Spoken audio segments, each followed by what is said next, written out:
Oke, jadi pada episode besok yang seru bukan cuma pencarian Kenzo dan juga Mutiara untuk mencari siapa orang tua kandung mereka, tapi juga bagaimana Kenzo yang akhirnya mendapatkan seperti penghargaan, seperti pencerahan atau memang rezeki dari Allah karena akhirnya dijadikan CEO oleh Bu Cynthia.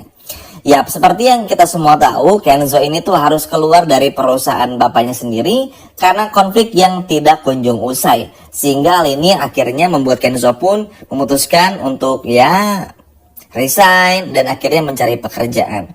Nah, karena Bu Cynthia tahu Kenzo ini sedang membutuhkan pekerjaan dan Bu Cynthia tahu kapasitas dari Kenzo yang sangat bagus, alhasil ya udah Bu Cynthia pun juga pada akhirnya merekrut Kenzo sebagai CEO. Dan hal inilah yang pada akhirnya membuat Kenzo pun juga bahagia dan juga bangga karena bukan cuma bekerja di perusahaan yang bagus, tapi bekerja dengan ibu kandungnya sendiri. Nah, sebetulnya ini tuh salah satu trik dari Bu Cynthia, teman-teman. Untuk apa?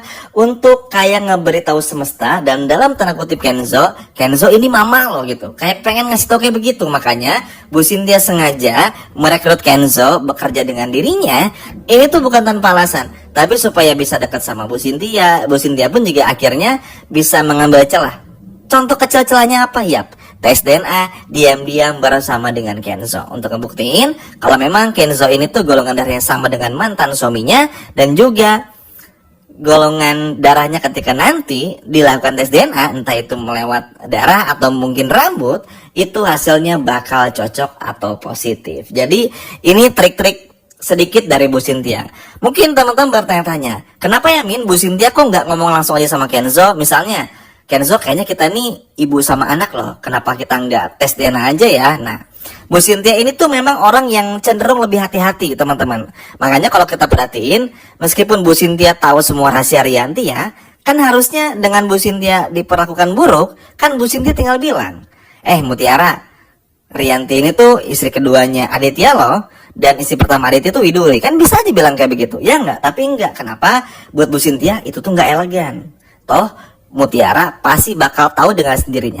Dan terbukti Mutiara makin curiga Rianti ibu kandungnya. Bahkan Kenzo pun sekarang udah tahu bukan anak kandung Aditya dan juga Rianti. Itu aja tuh udah doa-doa kecil yang pada akhirnya sedikit banyaknya terkabul doa-doa dari Bu Cynthia.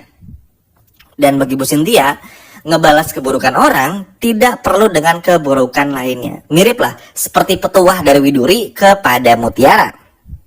Oke, selanjutnya teman-teman, setelah dipastikan kalau Kenzo ini memimpin perusahaannya Cynthia, maka secara nggak langsung perusahaan Cynthia dan Aditya itu head to head atau rival, bermusuhan dan saling berhadapan. Sama-sama berada di industri yang mirip-mirip, jadi udah pasti bersaing dong. Misalnya contoh ketika Bu Cynthia perusahaan ikan, Aditya perusahaan ikan, udah pasti kan ekspor importnya pasti wah ketat banget tuh persaingannya. Sama aja misalnya kayak minimarket yang merah atau minimarket yang biru kan berdempetan tuh biasanya, atau nggak seberang-seberangan kan kalau di jalan. Nah kurang lebih kayak begitulah, jadi kompetisi gitu, berkompetisi dan kompetitor.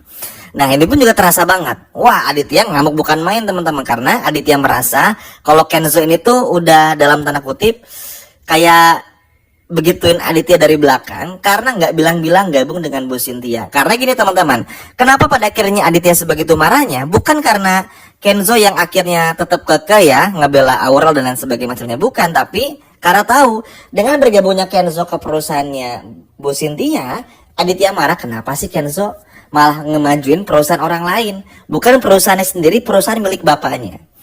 Sampai nanti semuanya tepat, Kenzo pun juga pasti bakal balik lagi kok sama Aditya dan juga Rianti. Kan sekarang tuh yang menjadi fokus utamanya tuh kan Kenzo tuh mencari ketenangan dulu, sambil ngeliat nih sama Aurel, kira-kira nanti papa sama mama udah berdua belum ya kak? Kan pasti kayak gitu tuh Aurel sama Kenzo. Kenapa? Namanya juga anak, biarin dulu aja apa yang mereka mau, kecuali anaknya bandel, nah baru tuh dipaksa-paksa. Kalau selagi nggak bandel, berprestasi, mandiri kayak Kenzo sama Aurel, ya udah tenangin aja, ajak ngobrol baik-baik. Kalau memang ada yang disembunyikan, jujur, karena yang dimau Kenzo sama Aurel dari awal itu kan kejujuran. Tapi kita semua tahu Rianti mau sampai lebaran tahun depan pun kayaknya nggak bakal jujur.